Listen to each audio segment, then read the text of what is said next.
বাফুফের কোচের আবেদনের শেষ দিনে এসে এমন একটা সিভি ড্রপ হয়েছে যা ওলটপালট করে দিচ্ছে সব হিসাব নিকাশ। গুঞ্জন উঠেছে ওয়েলসকে ইউরোতে কোয়ালিফাই করে সেমিতে তোলার নায়ক ক্রিস কোলম্যান কোচ হতে চান হামজা শমিতদের। ইংল্যান্ডের ক্লাব ফুটবলের শক্তপোক্ত সেন্টার ব্যাক হিসেবে পরিচিত ক্রিস কোলম্যান ক্যারিয়ার শুরু করেন ম্যানচেস্টার সিটিতে। এরপর খেলেছেন ক্রিস্টাল প্যালেস ও ফুলহ্যামের হয়ে।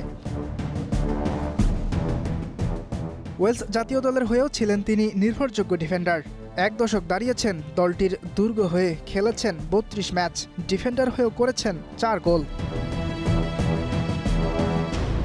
তবে মাত্র ৩১ বছর বয়সে সড়ক দুর্ঘটনায় পা ভেঙে যায় কোলম্যানের। এরপর বাধ্য হন খেলোয়াড়ি জীবনের ইতি টানতে। তারপর শুরু করেন কোচিং ক্যারিয়ার। কোচিং ক্যারিয়ারের শুরুটা হয় ফুলহ্যামকে দিয়ে। এরপর দায়িত্ব পালন করেন রিয়াল সোসিয়েদাদ ও সান্ডারল্যান্ডের মতো ক্লাবের। তবে তার ক্যারিয়ারের সবচেয়ে বড় অধ্যায় শুরু হয় ২০১২ সালে। দায়িত্ব নেন ওয়েলস জাতীয় দলের। ২০১৬ সালে কোয়ালিফাই করেন দলটিকে। কোয়ার্টার ফাইনালে বেলজিয়ামকে হারিয়ে বিশ্বকে চমকে দেয় কোলম্যানের ওয়েলস।